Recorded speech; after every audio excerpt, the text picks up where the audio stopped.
toda la Biblia está dividida en dos grandes eras, que podemos dividir como este siglo y el siglo venidero. Todo lo que enseña la Biblia o es de este siglo o pertenece al siglo venidero. Y lo que yo voy a demostrar es que lo que divide este siglo del siglo venidero es la segunda venida de Cristo, que va a traer consigo resurrección y el juicio final.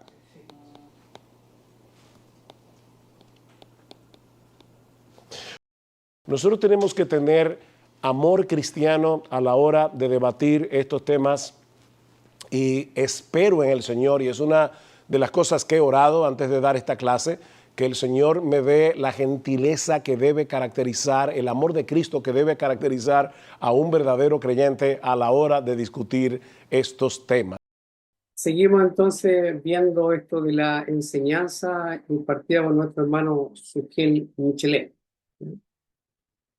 Y aquí tenemos nosotros la transcripción, lo último de la clase número 1.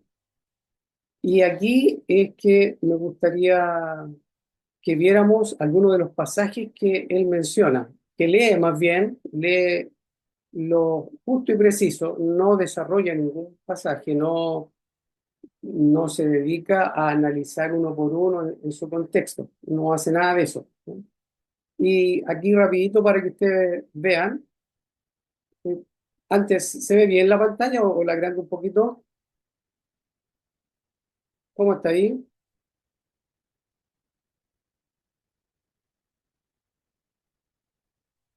¿Se ve mejor ahí, hermanos, o no? Y yo lo estoy con el celular, así que sé más o menos, digo, pero independiente si yo como lo tengo impreso, sé Ya, dónde va, entonces lo estoy viendo en la hoja. ya, ok. Entonces, aquí estos son los versículos que él lee y que dice algunas cosas, pero no lo desarrolla, no hace ningún trabajo de exégesis, y es comprensible porque el trabajo de exégesis es bastante largo muchas veces. Entonces, él los lee, ¿ya? Y seguramente, como los ha estudiado antes, entonces da los puntos principales para afirmar esto de los dos siglos, ¿no? Para desarrollar lo que él cree. Entonces, los versículos están marcados acá, están con el fondo amarillo, ¿ya?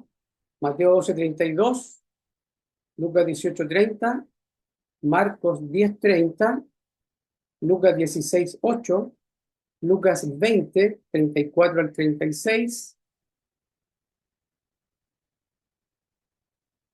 primera a los Corintios, segunda a los Corintios 4, del 3 al 4, primera a los Corintios 1:20, primera a los Corintios 2, del 6 al 8, primera a los Corintios 3:18, Efesios 1:21, Efesios 2:2, primera a Timoteo 6, del 17 al 19, Tito 2:12, Hebreos 6:4. Esos son los versículos que él lee y dice algunas cosas, pero como dije antes, no los desarrolla, ¿ya? No desarrolla nada de eso, ¿ya? Tengo una nota acá que seguramente lo dije antes, pero lo voy a volver a repetir ahora. Cuando él termina diciendo que las dos eras, las dos edades, este siglo y el venidero, dice, juntos abarcan el tiempo, incluyendo el tiempo sin fin del estado eterno. Es decir, no hay lugar aquí para un reino de 1000 años. ¿Ya? Entonces aquí la nota que tengo yo es que cuando se refiere a 1000 años, aquí, entonces se refiere al milenio, tal como lo entiende el hermano Matt Wade Meyer. ¿Ya? Entonces ahí es donde tenemos que tenerlo claro. Ok, entonces, como dije, esos versículos, él solamente los lee, no los desarrolla. Pienso que ya los desarrolló antes. Se me ocurre a mí que tiene que haber estudiado antes. Lo que vamos a hacer nosotros es, por lo menos con las herramientas básicas que tenemos nosotros, con las que cada uno dispone más bien, entonces, a ver si vamos viendo versículo por versículo, tomando en cuenta lo que vamos a ver acá, ¿ya? Esto es lo que tenemos que tener en cuenta.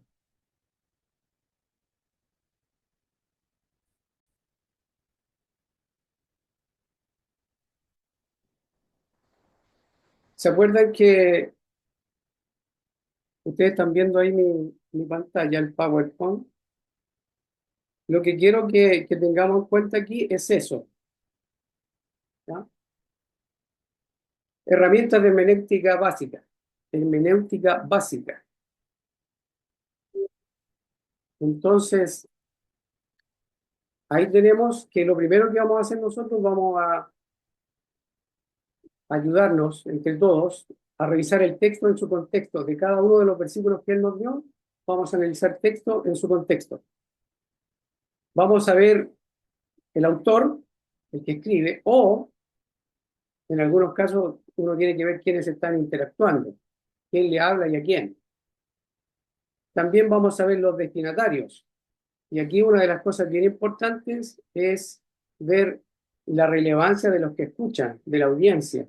Y ahí lugares, tiempo, costumbres, sé que el contexto nos da. Y podemos ayudarnos también con diccionarios y otro tipo de herramientas que uno pudiera tener. También es importante tener claro algo de gramática, y si no tenemos claro alguna palabra, hay diccionarios para eso. Vamos a tener en cuenta el género o el estilo literario, ¿sí? Porque la Biblia tiene mucha riqueza, entonces hay muchos estilos, muchas figuras que uno debería entenderla en su propio contexto. También hay diccionarios y ayudas de otros que entienden mucho mejor el tiempo, el lenguaje, las costumbres de los tiempos bíblicos. También, y algo muy importante, es la analogía de la fe. Y ahí uno entiende que la Biblia se interpreta a sí misma. Y estuvimos hablando acerca de que estos textos que para nosotros son oscuros, los textos claros son los que van a ayudar a interpretarlo. Y también vamos a tener en cuenta que el Nuevo Testamento interpreta al Antiguo. Eso es lo que entendemos es lo ideal, lo que debiera hacerse. ¿Por qué? Porque el Señor Jesucristo les enseñó a los apóstoles y los apóstoles fueron pasando de mano en mano. Ellos entregaron la enseñanza apostólica y el Señor interpreta correctamente lo que es el Antiguo. Entonces, por eso decimos el Nuevo Testamento interpreta el Antiguo. Y consultar ayudas cuando es necesario, diferentes versiones, diccionarios, concordancias, etc. Cuando digo hay diferentes versiones, se refiere a diferentes versiones de la Biblia, ¿ya? Eso lo vamos a tener en cuenta. ¿Algún alcance y algún comentario que alguien tenga que hacer? Si, si no se entendió algo, me dicen ya, con confianza, porque así nos ayudamos. Lo otro importante que vamos a ver ahora es que en las escuelas teológicas entre los creyentes, en la iglesia cristiana, hay escuelas que son los de la línea, en cuanto a la escatología, la línea premilenial, están los postmileniales y están los premileniales históricos y los amileniales, ¿ya?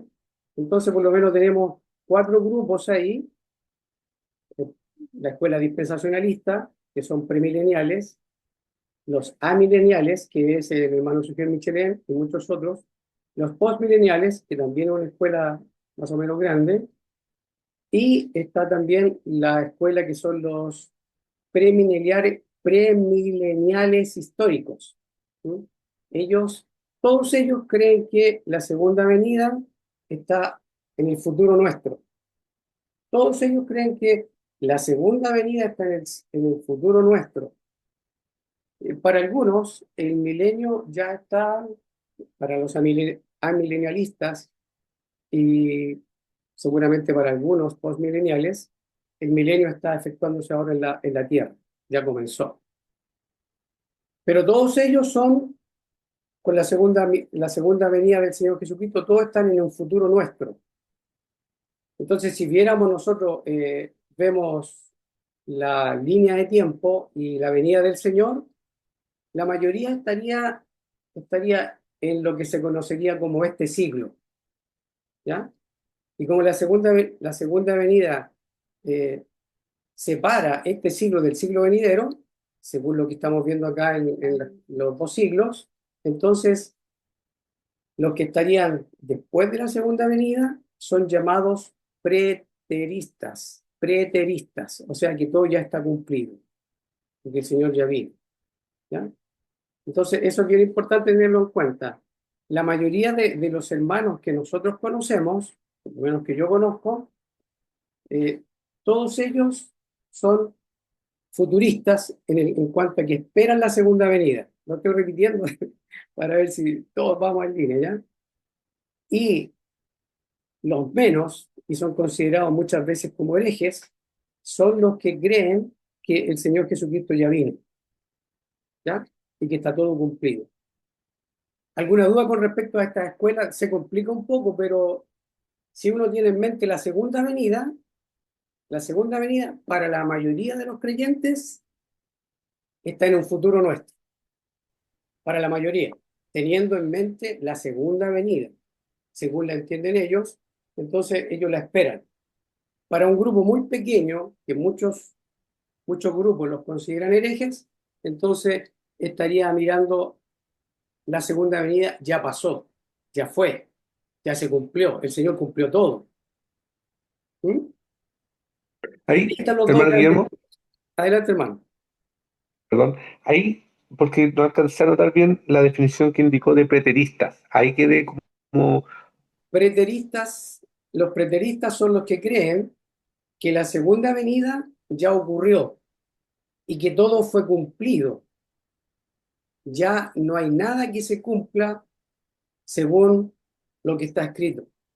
El Señor vino y cumplió todo lo que estaba escrito tanto en el Antiguo como en el Nuevo Testamento. Ellos son los preteristas, se llaman preteristas totales, porque todo cumplido. Hay un grupo que son los preteristas parciales, pero como si vemos la segunda venida, ellos todavía son futuristas porque esperan que venga la segunda venida. Y son preteristas parciales porque dicen que la mayor parte de las profecías ya fueron cumplidas, pero la segunda venida, el juicio final y la resurrección no se ha cumplido. Ese es un preterista parcial. perfecto, ¿Ya? gracias. Súper bueno que preguntemos porque de esa manera nos ayudamos muchísimo. ¿Ya? Ok, si no hay más preguntas, entonces voy a ir al PowerPoint y ahora sí que entiendo que va a salir bien y vamos a hacer lo que dije hace poco, que siguiendo la hermenéutica básica que cualquiera de nosotros puede llevar a cabo. Entonces, aquí tenemos entonces las cosas que vamos a tener en cuenta, ¿ya? ¿Se alcanza a ver todo? Ayúdenme ya, Sí, sí. ¿sí? Hasta el punto 8 se ve. Ya, ok, Al 9 perdona, hasta el 9. ya. Entonces, teniendo en mente lo que dije hace poco, vamos a desarrollar los pasajes, vamos a volver atrás de nuevo y vamos a analizar. ¿Se acuerdan que la última vez, la última reunión que tuvimos, vimos y lo hicimos más o menos como lo hizo nuestro hermano y agregamos algunas pequeñas cosas, pero nada más que fue como introducción. Ahora vamos a tratar de hacer un estudio un poquito más, no tan básico, sino que avanzar un poquito más. Entonces vamos a tener en cuenta esto, ¿ya? Texto en su contexto, el autor, ¿ya? O quienes interactúan, los destinatarios, la gramática, etcétera. Todo eso es lo que ya hemos visto. Entonces, teniendo eso en mente, vamos al, a los pasajes. Ahí está, entonces, este es el de Mateo 12, del 22 al 32, ¿ya? Entonces yo voy a volver un poquito acá para que ustedes lo vean. Ahí está. Entonces dice, si ustedes tienen Biblia, lo pueden seguir allí. Ahora, fíjense, tengan en mente que vamos a estar tratando de analizar el texto en su contexto. Ya vimos que este se trataba de Mateo 12:32, donde se habla de la blasfemia, o la blasfemia al Espíritu Santo que no será perdonada ni en este siglo ni en el venidero. Ahora lo vamos a ver en el contexto, por lo menos en algo de contexto, porque el contexto amplio sería todo el libro de Mateo, ¿ya? El contexto anterior y posterior vendrían a ser los versículos anteriores, si es que, si es que aplica con el tema, y los posteriores. Entonces ahí uno se va dando cuenta de más o menos de lo que realmente está tratando el tema. Aquí dice entonces, se fijan que ese entonces enlaza con algo que ya pasó antes, ¿ya? ¿Se fijaron? Mire, como enlaza algo de antes, lo vamos a ver, a ver si lo podemos ver en la Biblia mejor, ¿ya? Yo aquí tengo los versículos, aquí yo tengo los versículos, aquí tengo Mateo, porque lo busqué en este siglo, busqué todas las partes donde dice este siglo en el Nuevo Testamento y también en el Antiguo, solo la frase. Entonces, este siglo está en Mateo 12:32, la primera que me aparece, y yo empiezo desde el versículo 22. Aquí, yo tomé, ¿ya? Cuando dice, entonces fue traído a él un endemoniado ciego. Lo ideal es que si dice entonces, significa que todavía no está todo el contexto, por lo menos el contexto inmediato, todo el contexto inmediato, ¿ya? Y entonces uno ahí se da cuenta que algo pasó antes, ¿ya? Y fíjense, lo voy a leer para que se den cuenta de lo rico que es el estudio este. Voy a leer desde el versículo 1 de Mateo 12. Dice, en aquel tiempo iba Jesús por los sembrados en un día de reposo, y sus discípulos tuvieron hambre y comenzaron a arrancar espigas y a comer. Viéndolo los fariseos le dijeron, he aquí tus discípulos hacen lo que no es lícito hacer en el día de reposo. Pero él les dijo, ¿no habéis leído lo que hizo David cuando él y los que con él estaban tuvieron hambre? ¿Cómo entró en la casa de Dios y comió los panes de la proposición que no les era lícito comer ni a él ni a los que con él estaban, sino solamente a los sacerdotes? ¿O no habéis leído, en el versículo 5, o no habéis leído en la ley cómo en el día de reposo los sacerdotes en el templo profanan el día de reposo y son sin culpa? Pues os digo que uno mayor que el templo está aquí. Y si supieses qué significa misericordia quiero y no sacrificio, no condenaríais a los inocentes, porque el Hijo del Hombre es Señor del día de reposo. Pasando de allí, vino a la sinagoga de ellos, y aquí había allí uno que tenía seca una mano, y preguntaron a Jesús para acusarle, ¿es lícito sanar en el día de reposo? Él les dijo, ¿qué hombre habrá de vosotros que tenga una oveja y ésta cayera en un hoyo el día de reposo, no le eche mano y la levante? Pues, ¿cuánto más vale un hombre que una oveja? Por consiguiente, es lícito hacer el bien en los días de reposo. Entonces dijo aquel hombre, extiende tu mano. Y él la extendió y le fue restaurada sana como la otra. Y salidos los fariseos, tuvieron consejo contra Jesús para destruirle. Sabiendo esto Jesús, se apartó de allí y le siguió mucha gente y sanaba a todos. Y les encargaba rigurosamente que no le descubriesen, para que se cumpliese lo dicho por el profeta Isaías cuando dijo: He aquí mi siervo, a quien he escogido, mi amado, en quien se agrada mi alma. Pondré mi espíritu sobre él y a los gentiles anunciará juicio. No contenderá, ni voceará, ni nadie oirá en las calles su voz. La caña cascada no quebrará, y el pábilo que humea no apagará hasta que saque a victoria el juicio. Y en su nombre esperarán los gentiles. ¿Se fijan? Eso es lo que pasó antes. Entonces Mateo sigue narrando y dice: entonces fue traído a él un endemoniado ciego y mudo, y le sanó, de tal manera que el ciego y mudo veía y hablaba. Y toda la gente estaba atónita y decía: ¿será este aquel hijo de David? Mas los fariseos, al oírlo, decían: este no echa fuera los demonios, sino por Belcebú, príncipe de los demonios. Sabiendo Jesús los pensamientos de ellos, les dijo: todo reino dividido contra sí mismo es asolado, y toda ciudad o casa dividida contra sí misma no permanecerá. Y si Satanás echa fuera a Satanás, contra sí mismo está dividido. ¿Cómo pues permanecerá su reino? Y si yo echo fuera a los demonios por Belcebú, ¿por quién los echan vuestros hijos? Por tanto, ellos serán vuestros jueces. Pero si yo, por el Espíritu de Dios, echo fuera a los demonios, ciertamente ha llegado a vosotros el reino de Dios. Porque, ¿cómo puede alguno entrar en la casa del hombre fuerte y saquear sus bienes si primero no le ata? Y entonces podrá saquear su casa. El que no es conmigo, contra mí es, y el que conmigo no recoge, desparrama.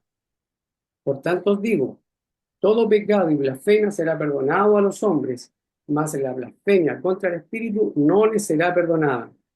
A cualquiera que dijera alguna palabra contra el Hijo del Hombre le será perdonado, pero al que hable contra el Espíritu Santo no le será perdonado ni en este siglo ni en el venidero. O hacer el árbol bueno y su fruto bueno, o hacer el árbol malo y su fruto malo, porque por el fruto se conoce el árbol. Generación de víboras, ¿cómo podéis hablar lo bueno siendo malos? Porque de la abundancia del corazón habla la boca. El hombre bueno, del buen tesoro del corazón saca buenas cosas, y el hombre malo, del mal tesoro saca malas cosas. Mas yo digo que de toda palabra ociosa que hablen los hombres, de ella darán cuenta en el día del juicio. Porque por tus palabras serás justificado y por tus palabras serás condenado. Entonces respondieron algunos de los escribas y de los fariseos, diciendo: Maestro, deseamos ver de ti señal. Él le respondió y les dijo: la generación mala y adúltera demanda señal, pero señal no le será dada, sino la señal del profeta Jonás. Porque como estuvo Jonás en el vientre del gran pez 3 días y 3 noches, así estará el Hijo del Hombre en el corazón de la tierra 3 días y 3 noches. Los hombres de, los hombres de Nínive se levantarán en el juicio con esta generación y la condenarán, porque ellos se arrepintieron a la predicación de Jonás, y allí más que Jonás en este lugar. La reina del sur se levantará en el juicio con esta generación y la condenará, porque ella vino de los fines de la tierra para oír la sabiduría de Salomón, y aquí más que Salomón en este lugar.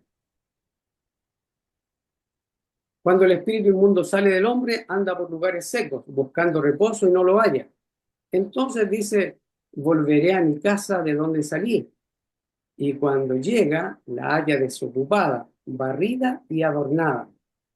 Entonces va y toma consigo otros 7 espíritus peores que él, y entrados moran allí. Y el postrer estado de aquel hombre viene a ser peor que el primero. así también acontecerá a esta mala generación. Mientras él aún hablaba a la gente, y aquí su madre y sus hermanos estaban afuera y le querían hablar, y le dijo uno, y aquí tu madre y tus hermanos están afuera y te quieren hablar.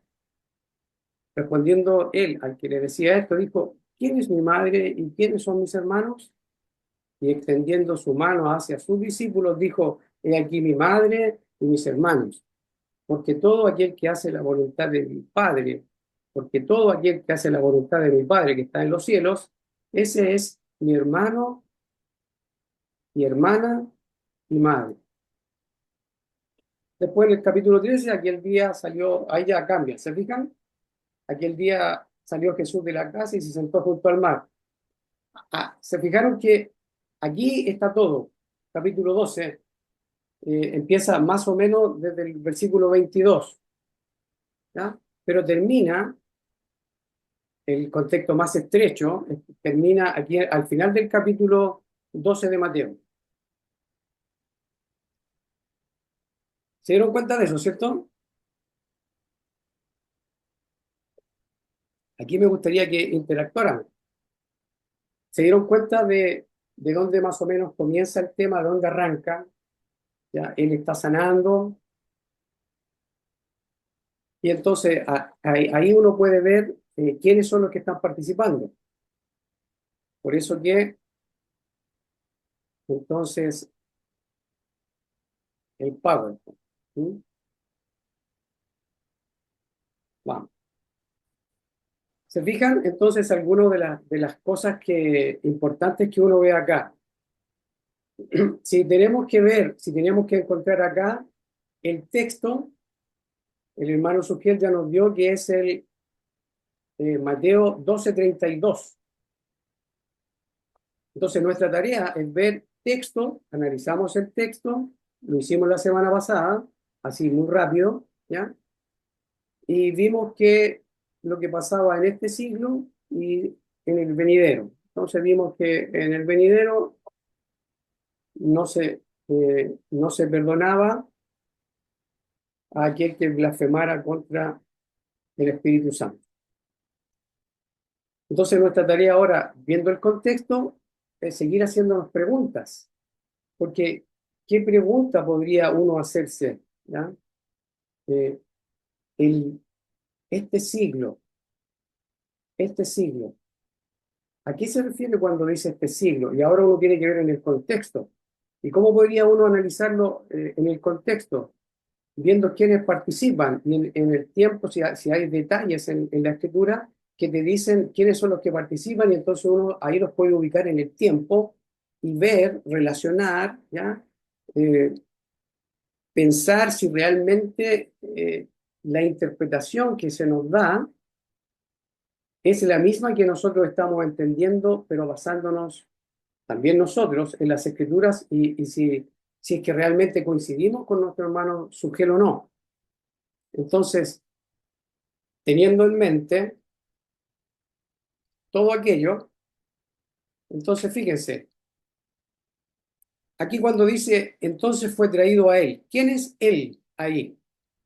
¿A quién se refiere cuando dice, entonces fue traído a él un endemoniado? ¿Quién es él?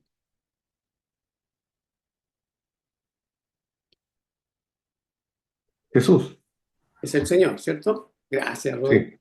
Gracias. Entonces fue traído a él, y fíjense, dice que fue traído un endemoniado que estaba ciego y mudo. Y dice que le sanó. ¿Quién le sanó? Jesús. El Señor Jesucristo, ¿cierto? Dice de tal Ujú. manera que el ciego y mudo veía y hablaba. Estas son preguntas súper fáciles que uno debería hacerlas y porque a veces las da por sentado uno y por ese mismo hecho a veces se nos van detalles. Después dice, y toda la gente estaba atónita. Cuando dice y toda la gente estaba atónita, ¿qué gente? ¿Qué gente podría ser esa? Porque esta gente decía, ¿será este aquel hijo de David? Entonces, ¿qué gente es la que está ahí? Judío. Son judíos. ¿ya? Y cuando dice será este, cuando dice este, ¿a quién se refiere la gente cuando dice este será el hijo de David? ¿Quién es este? Señor Jesús. El Señor Jesucristo, el que sanó, ¿se dan cuenta? ¿Ya? Y después el versículo 24 dice, más los fariseos. Entonces, con lo que estamos viendo hasta ahora, ¿se dan cuenta dónde podríamos ubicar esta escena? ¿Dónde la ubicaríamos? Con los pocos detalles que tenemos hasta ahora, ¿dónde la estaríamos ubicando? En cuanto al tiempo, digo yo, ¿ya? En cuanto a tiempo, ¿cuándo lo ubicamos? En este siglo. En este siglo, ¿ya? Y estamos averiguando qué significa este siglo. Entonces, ok, lo ubicamos en este siglo. Ahora, entonces, en este siglo, pero ¿cuándo en este siglo? ¿En el futuro nuestro, en el pasado nuestro o ahora en lo que estamos viviendo actualmente? ¿Dónde lo ubicamos? Pasado nuestro. En un pasado nuestro. ¿Hace cuánto tiempo, más o menos, podríamos decir? Más o menos, con los datos Más, que tenemos. claro, más de 2000 años. Aproximadamente, ¿cierto? Unos 2000 años. ¿Estamos todos de acuerdo ahí? Quiero escuchar a los demás, ¿eh? Sí, sí, sí. ¿Sí? ¿Sí? Ya. Entonces, seguimos. Dice, más los fariseos, al oírlo, ¿a quién escuchaban los fariseos? A la gente. Claro, Bueno, no, no, más al oírlo, porque habla de una persona, por lo tanto sería eh, a Jesús, porque habla en singular. claro, parece que aquí al oírlo se refiere a lo que decía la gente, ¿cierto? Claro, dice Claro, al oír lo que decía la gente, sí, decían, claro, porque la gente decía, ¿será este aquel hijo de David? Los fariseos decían, cuando lo escucharon, decían, este no echa fuera a los demonios sino por Belcebú, príncipe de los demonios. ¿Se capta? Entonces, por un lado, la gente dice, ¿será este aquel hijo de David? ¿De dónde sacan esto? ¿Será este aquel hijo de David? Contexto judío. Entonces, aquel hijo de David, ¿a qué se refiere cuando dice, ¿será este aquel hijo de David la gente? ¿A qué se está refiriendo? al Mesías que ha de venir, de la tribu de Judá. Ya de venir, ¿cierto? Entonces, se fijan, esto ya pasó hace harto tiempo, entonces, por eso que es bueno ubicarlo en el tiempo que se da. Y por eso que es bueno ver los destinatarios, texto en su contexto, porque así vamos a poder ir aprendiendo realmente qué es lo que dice la escritura y a quién se lo dice. Y de ahí nosotros poder sacar las aplicaciones que con la ayuda del Señor podemos sacar. Entonces los fariseos, ¿qué pensaban los fariseos acerca de nuestro Señor, del Hijo de David, de aquel que expulsaba demonios? Decían, este no echa fuera los demonios sino por Belcebú, príncipe de los demonios. Capten eso, es súper importante entender porque ellos están culpando, están diciendo, no echa fuera los demonios sino por Belcebú. O sea, el poder que está usando es el poder de Belcebú. Belcebú está detrás de él, No, reconocen que hay un poder, claro, ¿ya? Pero este es un poder reconocen que hay un perverso, poder, pero el poder, claro, claro, ¿de dónde viene el poder? Están cuestionando de dónde viene el poder, no están cuestionando el poder en sí, porque claro, reconocen la acción. correcto, súper, ¿ya? Versículo 25. Sabiendo Jesús los pensamientos de ellos, ¿quiénes son ellos? Bueno, está hablando con los fariseos. Los fariseos. Sabiendo Jesús los pensamientos de ellos, les dijo, todo reino dividido contra sí mismo es asolado, y toda ciudad o casa dividida contra sí misma no permanecerá. ¿Por qué el Señor dice eso cuando conoce los pensamientos de ellos? ¿Por qué dice eso el Señor?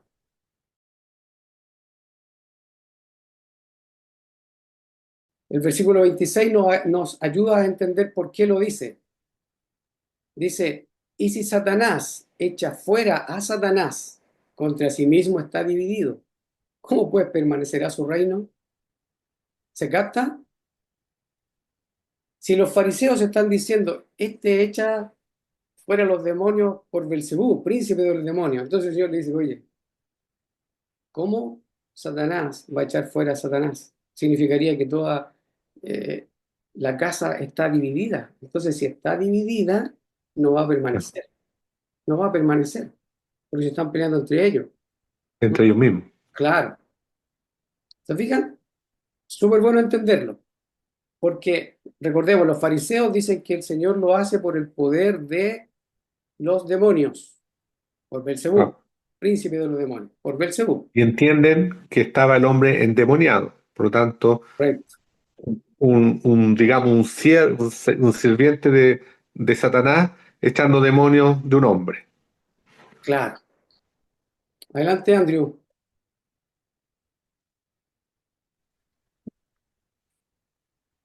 Sí, yo quería mencionar que me llama la atención que digan los fariseos Belcebú, príncipe de los demonios, y Jesús no menciona a Belcebú, sino que diga, y si Satanás echa fuera a Satanás. Claro. Sí, buen Entonces, alcance. igual pareciera ser que o están hablando del mismo y lo conocen por dos nombres, o están haciendo Jesús en este caso alusión que Satanás es el mandamás, por decirlo así, más que Belcebú. Entonces, también es bueno ver ahí que de una u otra manera, igual hay jerarquías o habían jerarquías en el tema de los demonios también. Claro. Sí, porque dice príncipe de los demonios. Sí, tiene razón. ¿No? Y Jesús a mí me llama la atención porque Jesús identifica contra quién está, po.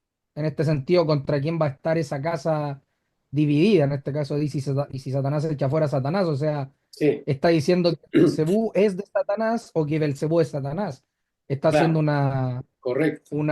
¿cómo se llama? Una comparación lógica. Entonces está diciendo, claro, si ustedes mencionan a Belcebú, entonces, o sea, comparación jerárquica. Está diciendo, Belcebú no es tanto. Acá contra quién estamos es contra Satanás. Entonces igual es bueno ver que los fariseos, por un lado, tenían conocimiento de estas cosas, pero por otras, Jesús pareciera ser que los centra aún más en la respuesta que les da, po. Les dice, no, es Satanás, yo estoy contra Satanás. Porque la pregunta que le hace pareciera ser que él se pone por sobre Satanás, Jesús, al decirle, si Satanás echa fuera a Satanás, contra sí mismo está dividido, ¿cómo pues permanecerá su reino? Entonces le está diciendo, no es Satanás contra Satanás, sino que soy yo contra Satanás. De una u otra manera es lo que él dice, al menos lo que yo logro captar. Sí, eso lo va a continuar diciendo, tiene razón. Sí. El alcance que hace primero es que, por lógica, no podría ser que Satanás esté contra Satanás.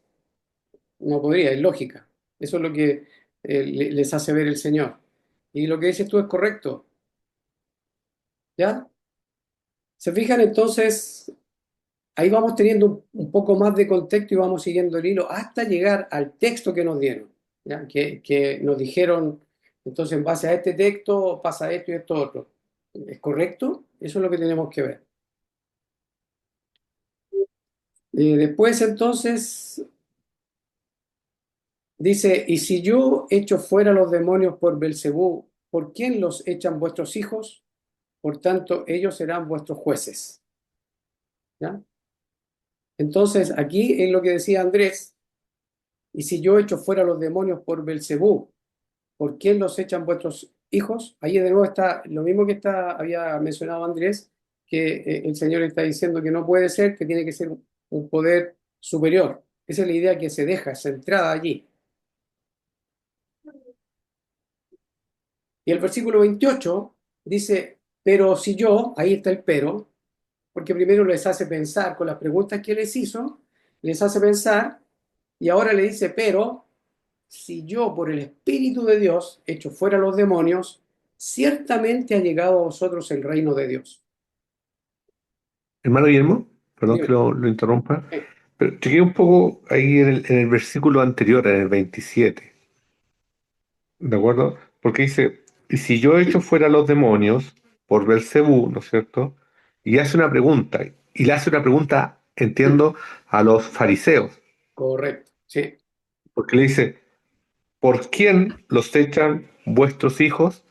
Porque en el fondo le está, o sea, yo ahí interpretaría de que existe un poder y que teóricamente también lo tendrían los hijos de los fariseos, porque ni siquiera le dice por qué lo echan a usted o su generación, sino que está hablando de una generación futura o que está en crecimiento y que tuviese ese poder. Entonces eso me llama la atención porque como que me descoloca un poco esa respuesta porque está hablando contra los fariseos, pero acá le habla contra los hijos, que entonces ahí como que no logro entender bien eso. Ya. Entonces, me parece a mí, ahí todos apoyando, ¿ya? Cuando dice, y si yo echo fuera los demonios por Belcebú, porque de eso lo están acusando, Sí, y con la pregunta está haciendo ver que también otros echan fuera demonios, ¿cierto? correcto. Dice, ¿por quién los echan vuestros hijos? O sea que habían otros que también echaban fuera demonios, vuestros hijos, dice allí, Ujú. ¿ya? Y esos hijos después dice, por tanto, ellos serán vuestros jueces. Entonces, estos que están echando fuera demonios, que aquí aparecen como hijos de estos fariseos o del pueblo, ¿ya? Entonces, estaríamos viendo que conforme al mismo contexto que ya hemos analizado, el Señor les está diciendo que no puede ser que una casa se esté destruyendo a sí misma, echando entre los mismos demonios echándose fuera, ¿ya? Entonces, la idea ahí está en que estos demonios también son echados por otros aparte de nuestro Señor. ¿Mm? Correcto. ¿Se acuerdan Claro, también? porque en el fondo Oh, disculpa. dice, por tanto, ellos serán vuestros jueces, porque en el Claro, fondo él está cuestionando también los pensamientos que estaban en la cabeza de los fariseos, ¿verdad? Porque él dice, conociendo sus sí, pensamientos, sí, ¿verdad? Entonces le hace ver de que sus hijos están echando demonios, ¿verdad? sí, Por el espíritu. Así lo entiendo yo, porque en el fondo ellos, los pensamientos que tenían los fariseos eran en contra o desconociendo a Jesucristo, al Señor Jesucristo, indicando el poder del demonio. Sin embargo, yo entendería que los hijos comprenderían que ellos echarían demonios, pero por el poder del Espíritu Santo. podría uno inferirlo eso, sí, tienes razón. Podría inferirlo, sí. Adelante, Andrew.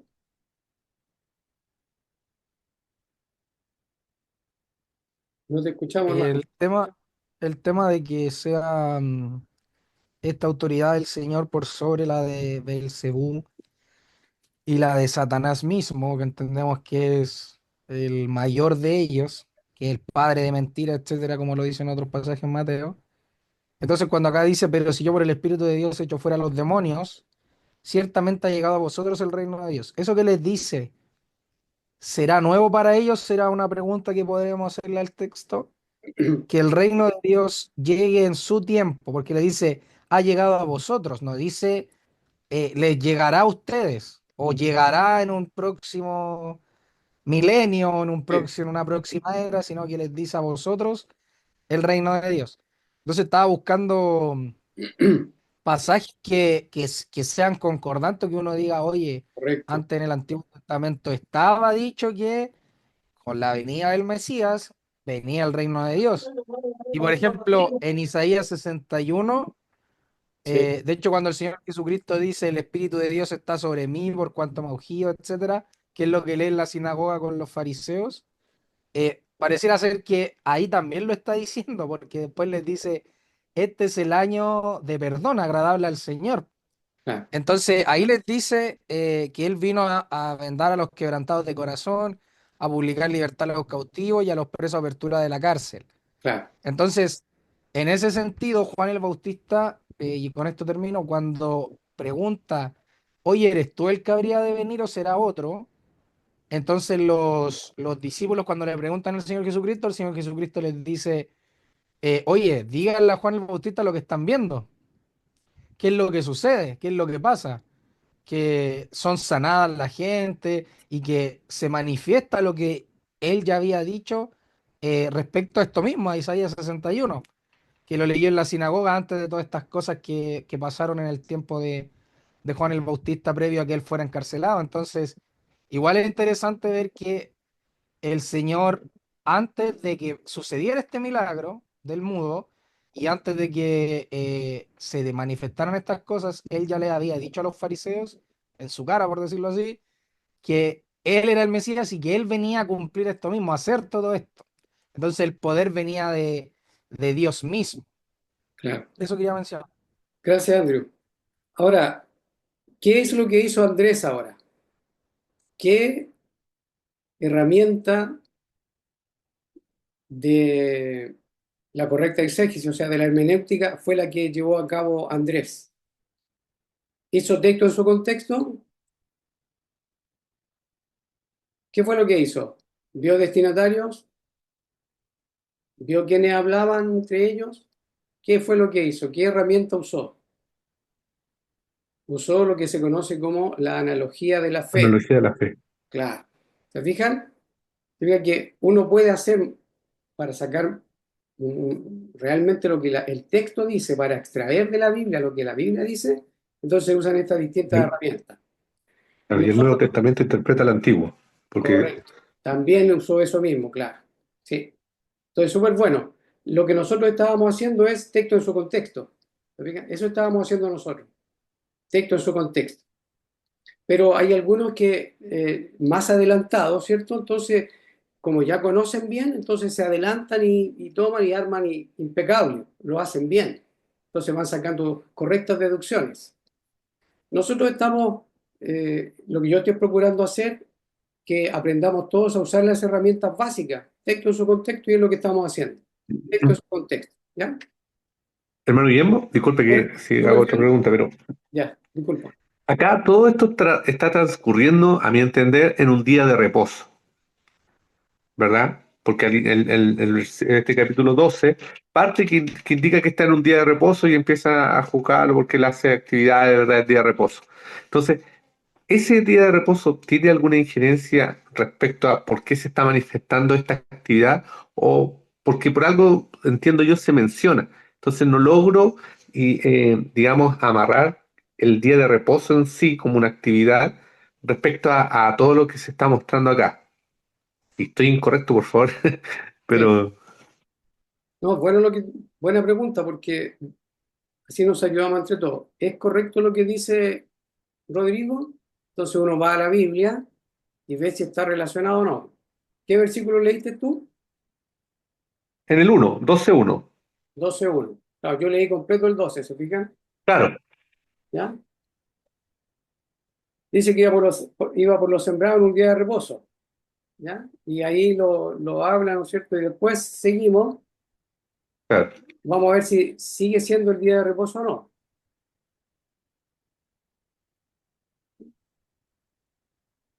Pasando de allí vino a la sinagoga de ellos, dice el versículo 9, ¿ya? Ujú. Y después el 13 dice, entonces dijo, el 12, el 14 dice, y salieron los fariseos, tuvieron consejo contra Jesús para destruirle, ¿ya? Y dice que les encargaba, después de haber el Señor haberse apartado de allí, dice, se apartó de allí, entonces ese, el versículo 15, se apartó de allí, pareciera ser que se apartó, ¿ya? Le sigue mucha gente. Si le sigue mucha gente y sanaba a todos, si le sigue mucha gente, acuérdense que el día de reposo había una distancia límite de poder caminar, ¿ya? Entonces, aparentemente por el texto en su contexto, ya no está en el día de reposo. Ahora, ¿cómo se podría saber? En los evangelios como son sinópticos, entonces ver en Marcos y en Lucas qué dice al respecto de esto. ¿Sí? Pero aquí por lo menos pareciera ser que ya no es en el día de reposo. Ya, yo ¿Sí? me voy a asignar esa tarea a mí mismo para Ah, responderme. ¿ya? Súper, Gracias. ¿ya?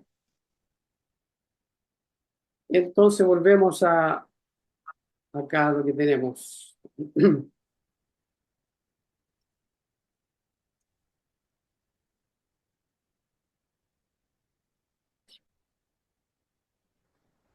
Versículo 28 entonces dice, pero si yo por el Espíritu de Dios echo fuera a los demonios, ciertamente ha llegado a vosotros el reino de Dios. Entonces, el Señor, ¿por qué poder está echando fuera a los demonios?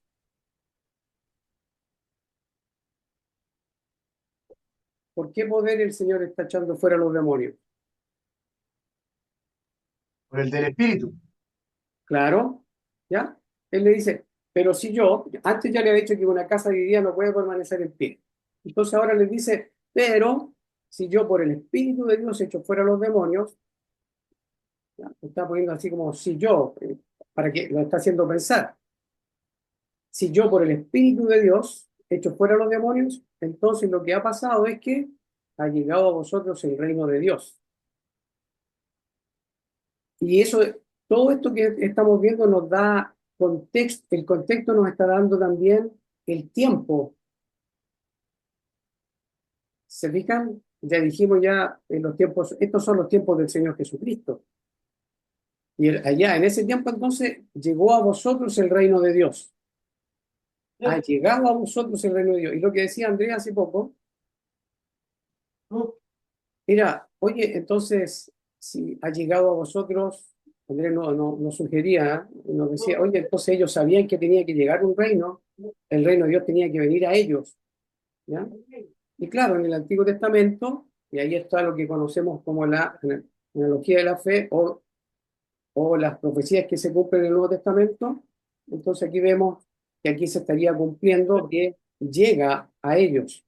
¿Quiénes son los vosotros ahí?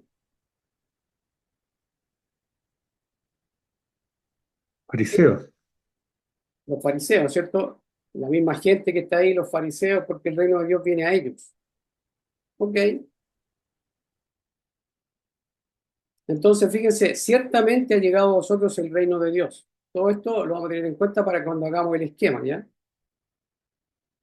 Versículo 29. Porque ¿cómo puede alguno entrar en la casa del hombre fuerte y saquear sus bienes si primero no le atan? Y entonces podrá saquear su casa. ¿Qué es lo que está enseñando el Señor ahí?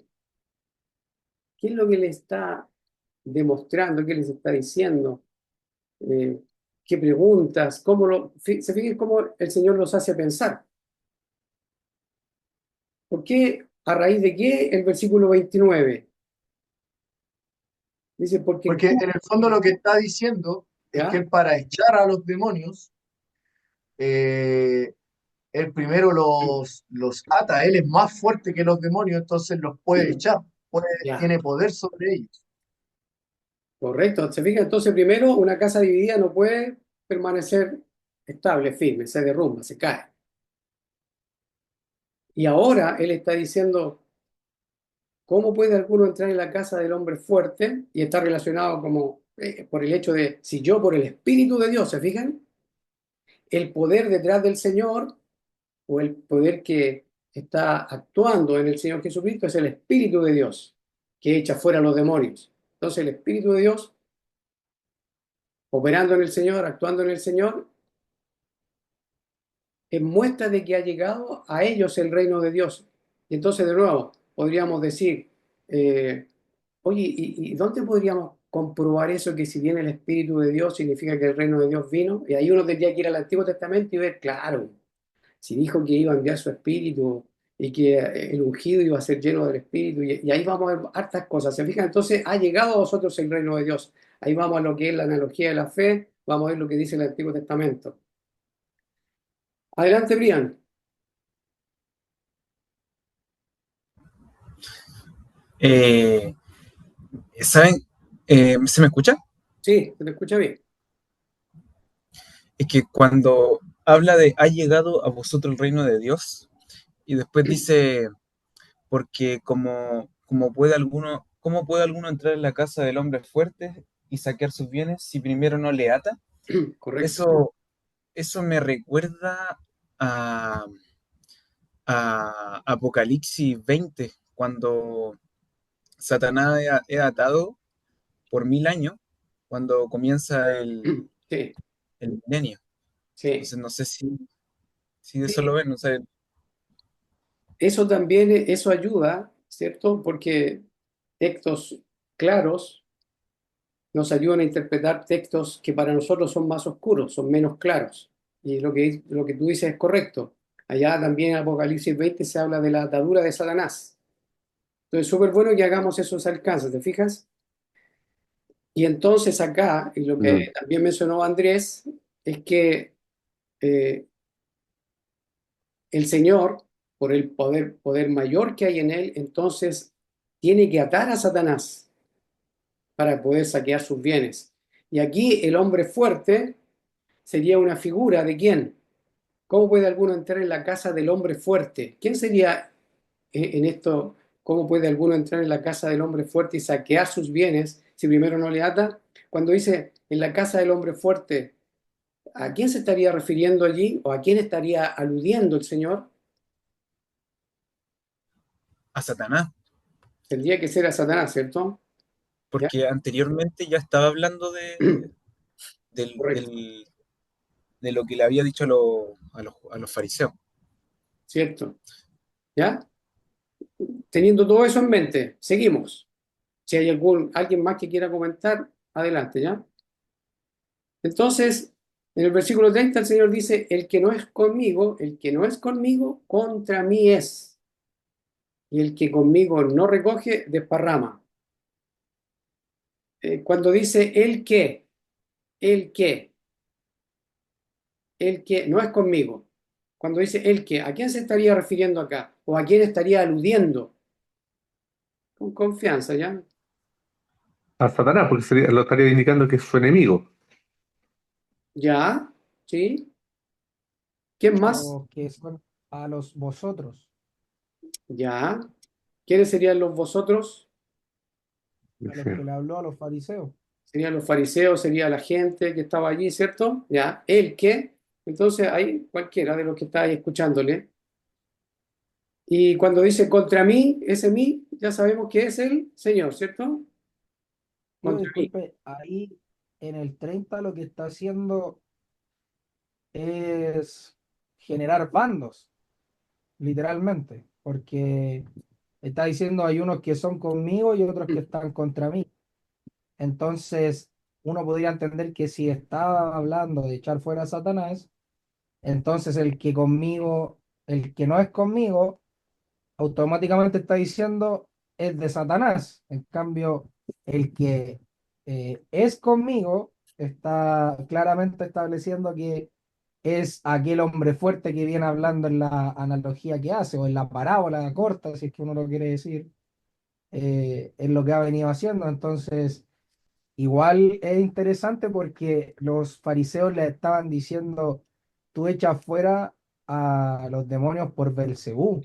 Entonces Jesús de una u otra manera le está diciendo, ustedes son los que son parte de Belcebú, porque el que conmigo no es, contra mí es, y el que conmigo no recoge desparrama, y como viene hablando de echar fuera a los demonios, vienen hablando en esa esfera, por decirlo así, ¿Mm? entonces pareciera ser que los encasilla en el grupo de los que él ha venido a vencer. Ya. Ok, gracias, Andrew. ¿Algún otro comentario ahí? ¿Se fijan cómo se va viendo más claramente ahora para llegar a hacer el esquema? Vamos a tener en cuenta todo esto.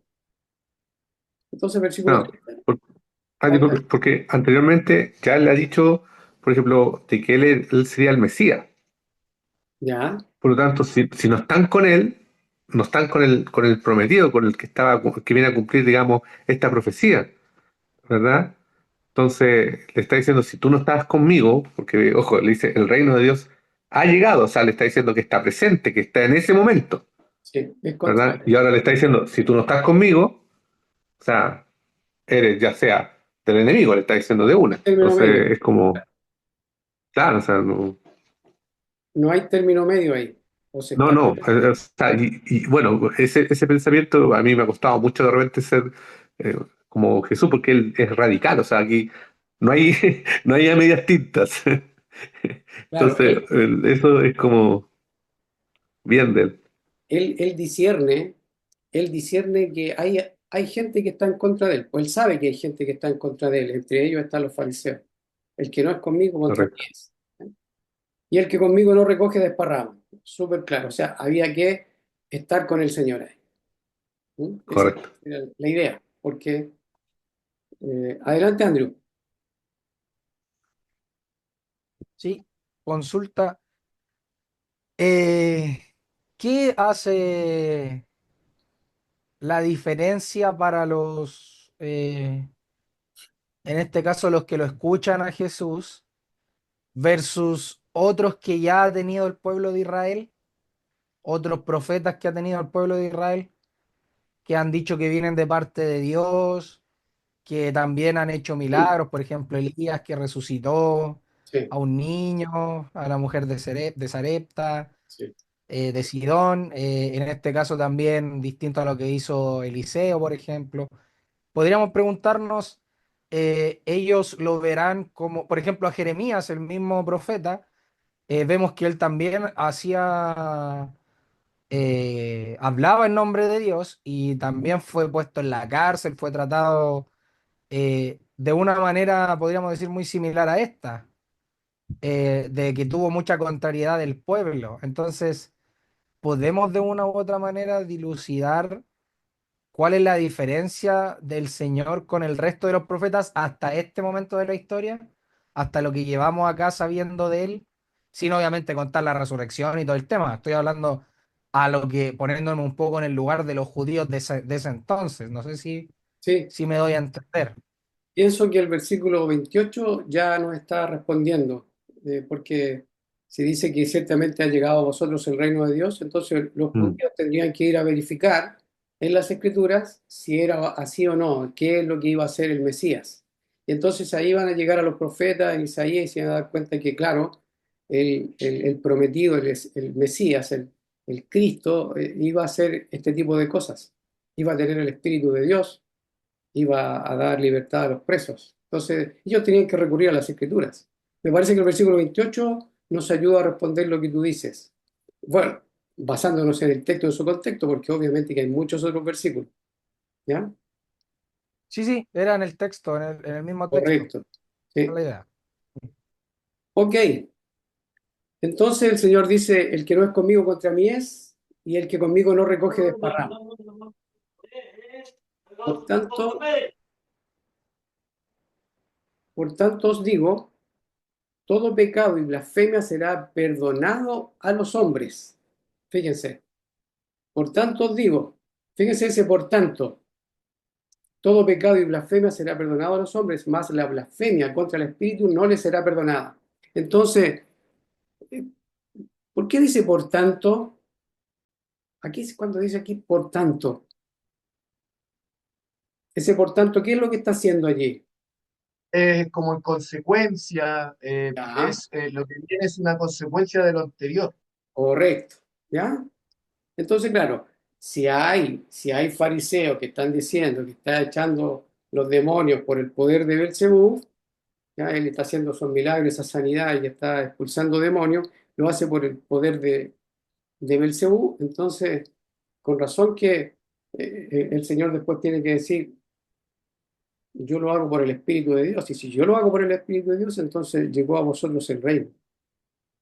Por eso, por tanto os digo, todo pecado y blasfemia será perdonado a los hombres, mas la blasfemia contra el Espíritu no le será perdonada.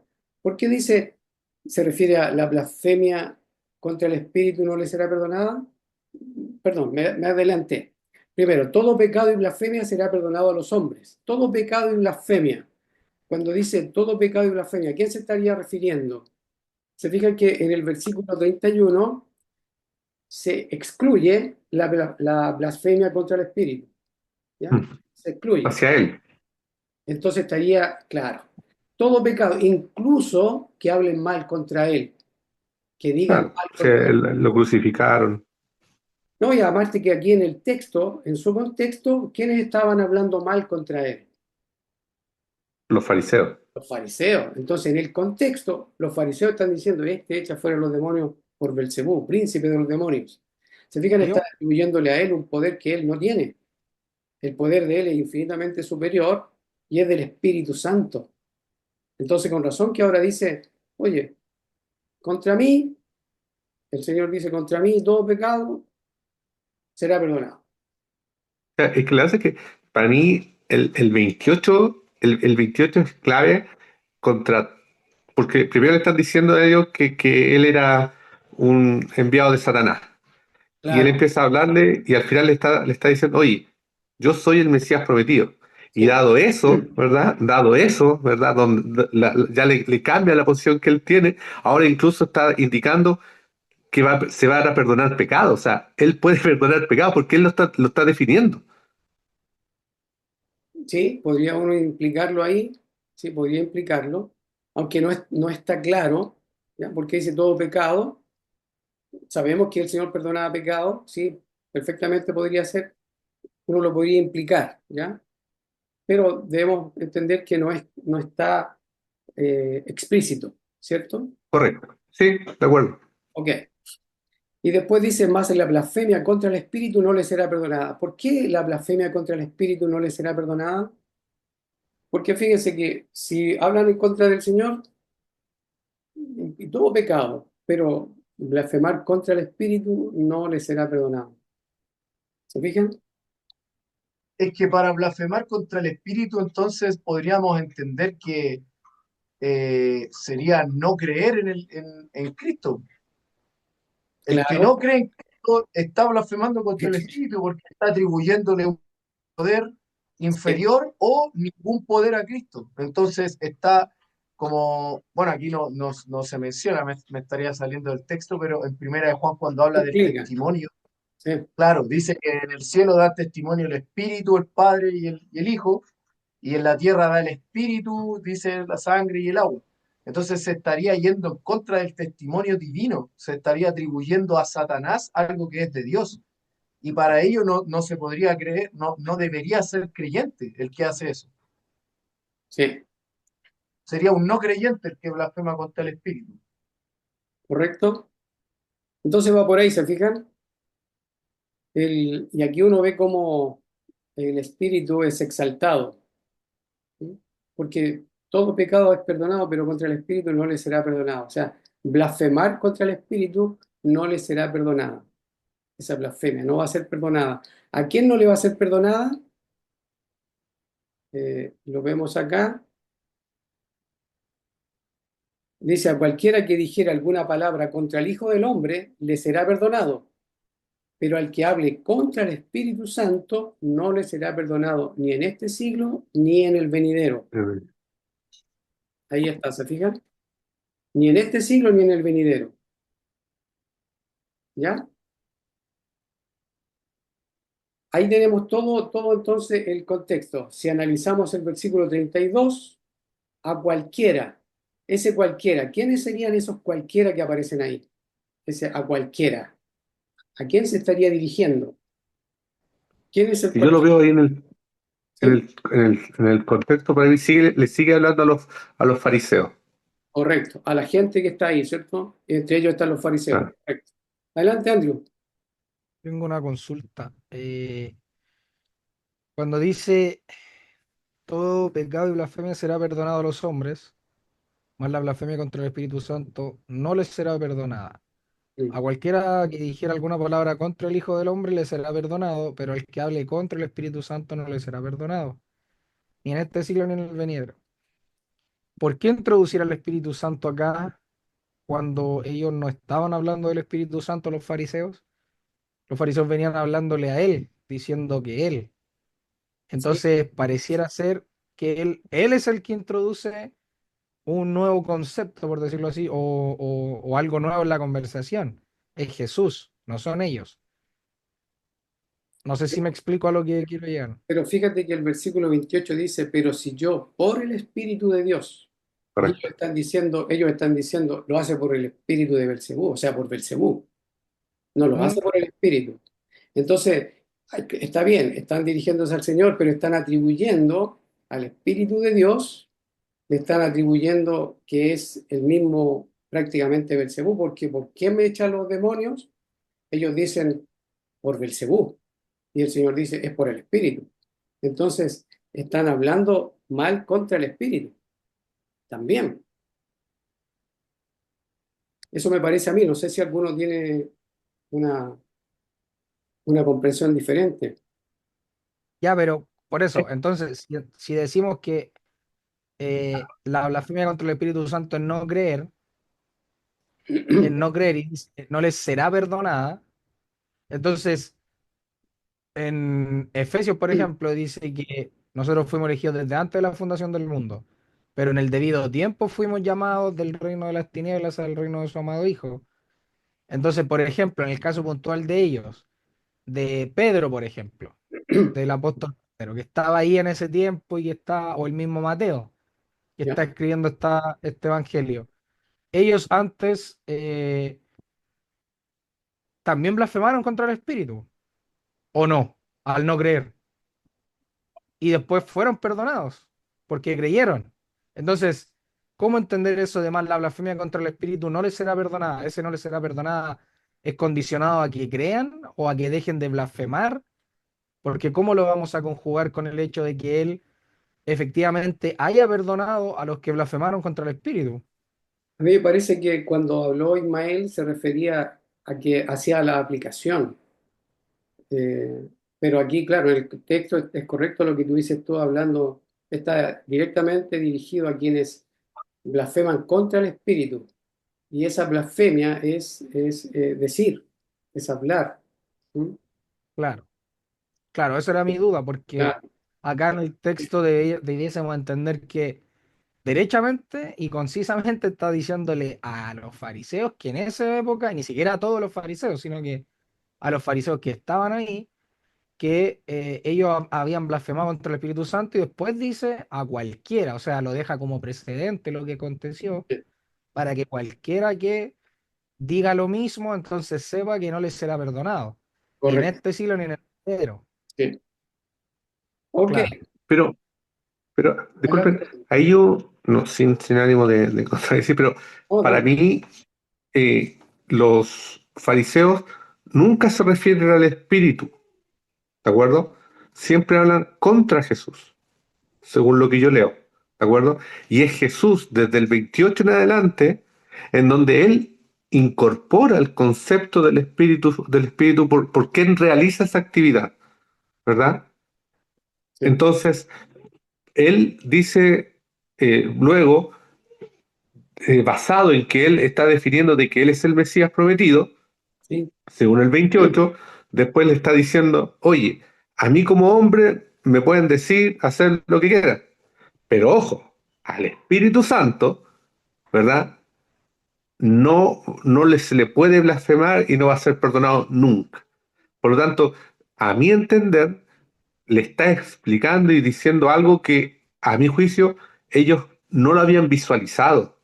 bueno, mi comprensión es un poco diferente porque yo entiendo que en el versículo 28, Ajá. después que ellos hablan y dicen que los fariseos dicen que este echa fuera los demonios por el poder de Belcebú, fíjate, dice, echa fuera los demonios por el poder de Belcebú, por Belcebú Un echa fuera tercero, los demonios. ¿correcto?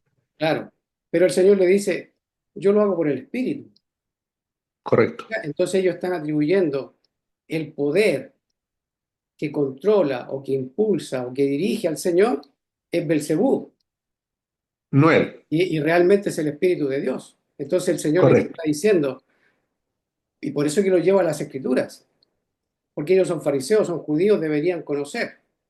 Por eso es que Mm, cuando Andrés preguntó, yo le decía, claro, lo que hizo él fue la analogía de la fe, entonces se fue a ver qué versículo enseñan, ¿no es cierto?, que cuándo iba a ser que un hombre iba a tener el Espíritu de Dios, iba a ser ungido por el Espíritu de Dios, iba a hacer milagros.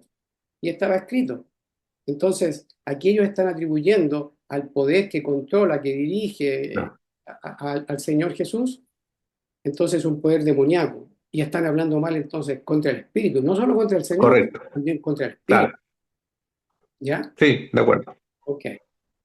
Ok, y entonces seguimos. Entonces ahora hagamos el esquema. ¿ya? Y ustedes me dicen, yo lo hice así, y ustedes me dicen que hice mal. Hoy estamos casi en la hora ya, así que, a ver, ¿eh? Sí, estamos justitos ya para terminar. Pasáis un poco. Fíjate, dice, entonces en este siglo, ¿qué pasa en este siglo? En este siglo, el Señor, se dice ahí en el texto que sanó a un hombre endemoniado. Le puse endemoniado, él debería ser endemoniado, ¿ya? La gente se preguntaba si era el hijo de David. Los fariseos decían que actuaba por el poder de Belcebú. Y también el texto nos dice que en este siglo el rey, Satanás, estaba atado o había sido atado. Y también se nos dice que en ese siglo llega el reino de Dios.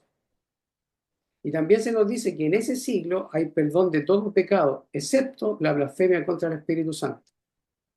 Correcto. ¿Ya? Ahora, si, el fin del siglo, entonces, para hablar del siglo venidero, tendría que haber, como el Señor habla del siglo venidero, entonces vemos que en el siglo venidero no hay perdón para el que peque contra el Espíritu Santo. Y ya, eso en la nota que había puesto es que el que hable contra el Espíritu Santo no le será perdonado ni en este siglo ni en el venidero. Ahora, eso implicaría que en el siglo venidero hay o no hay pecado. Tendría que haber. ¿Para qué? Porque no hay, o sea, porque hay juicio sobre el pecado. En este caso no se perdonaría. Correcto. ¿Se fijan? Entonces, si es así, si una exégesis demasiado básica que hemos hecho nosotros, porque no hemos visto gramática, no hemos visto el léxico, no hemos visto palabras de ese tipo, nada, pero por lo menos lo básico que nosotros manejamos, entonces nos damos cuenta que en este siglo, el siglo venidero, a la luz de lo que nosotros hemos podido ver, es que en este siglo venidero, entonces también se peca. ¿Ya? Mm. ¿Sí? De acuerdo. Ok. Vamos a dejar hasta ahí. Se fijan entonces, súper importante, porque cuando uno analiza lo que dice nuestro hermano Sugel, por eso quise que escucharan y vieran los videos, porque al final de la clase número 1, él dice que es imposible en ese esquema que hayan hombres naturales, y si son hombres naturales implica que pecan. Y claro, él está apuntando a cómo lo entienden los premilenialistas, pero si analizamos lo que es el milenio, como lo entiende nuestro hermano Sugel, él entiende que en el siglo venidero no hay pecado. Échale una mirada, el hermano dice, no hay pecado. Son todos hombres ya, incluso dice glorificados, dice en un momento. Y si uno entiende bien, si uno interpreta lo que entiende nuestro hermano Sugel por glorificado, significa que ya no pecan. No pecan. Y eso lo vamos a ir viendo en las otras parábolas, si realmente nuestra interpretación fue aceptada o no, porque la interpretación tiene que estar en armonía con el resto de las escrituras. Si no, si rebota, entonces tenemos que volver y reinterpretar. Pero por lo menos lo que hemos hecho hasta ahora es que ya hay un detalle que nuestro hermano Sugel, si es que entendí bien lo que él enseñó, él entonces se equivoca al decir que en el siglo venidero no hay pecado, a la luz del texto que hemos analizado. ¿Ya? Ok, lo vamos a dejar hasta ahí. ¿Ya?